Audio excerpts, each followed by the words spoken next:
पहली बात जो परमेश्वर ने मुझसे कही है आप लोगों के लिए, याद रखो पिछले साल मैंने कहा था 2025 आसान नहीं होगा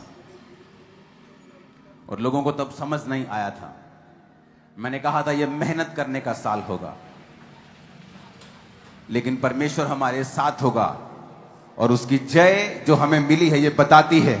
कि शैतान शर्मिंदा है और परमेश्वर के वचन पूरे हुए।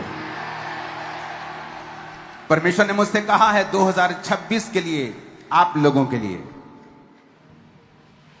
आप लोगों के लिए, अगर आप चाहते हैं कि 2026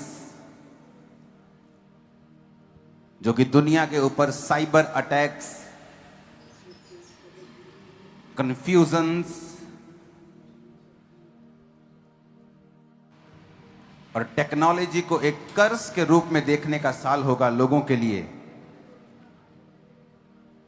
लेकिन परमेश्वर ने आपके लिए मुझे एक वचन दिया है। पहला कुरिन्थियों 12 उसकी 10 आयत में लिखा है, फिर किसी को सामर्थ्य के काम करने की शक्ति, किसी को भविष्यवाणी, किसी को आत्माओं की परख और किसी को अनेकों प्रकार की भाषा, किसी को भाषाओं का अर्थ बताना, किसी को अनेकों प्रकार की भाषा बोलने का वरदान देना और किसी को उन भाषाओं का अर्थ बताना। पहला कुरिन्थियों 14 उसकी 2 से 4 आयत में लिखा है, क्योंकि जो अन्य भाषा में बातें करता है वह मनुष्यों से नहीं परंतु परमेश्वर से बातें करता है, इसलिए कि उसकी बातें कोई नहीं समझता, क्योंकि वो भेद की बातें आत्मा में होकर बोलता है। जो भविष्यवाणी करता है वह मनुष्यों से उन्नति, उपदेश और शांति की बातें कहता है। जो अन्य भाषा में बातें करता है वो अपनी ही उन्नति करता है। जो भविष्यवाणी करता है वो कलीसिया की उन्नति करता है। मरकुस 16 उसकी 17 आयत में लिखा है, विश्वास करने वालों में निशान होंगे कि वो मेरे नाम से दुष्ट आत्माओं को निकालेंगे, वो नई नई भाषाएं बोलेंगे।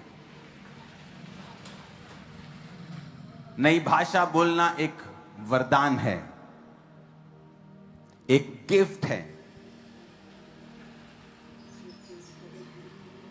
और परमेश्वर ने मुझसे कहा है 2026 में जो लोग बचना चाहते हैं, जो लोग जीत प्राप्त करना चाहते हैं, जो लोग सुपरनैचुरल मिरेकल्स को, हीलिंग्स को, इनकाउंटर्स को परमेश्वर के संग महसूस करना चाहते हैं, वो 2026 में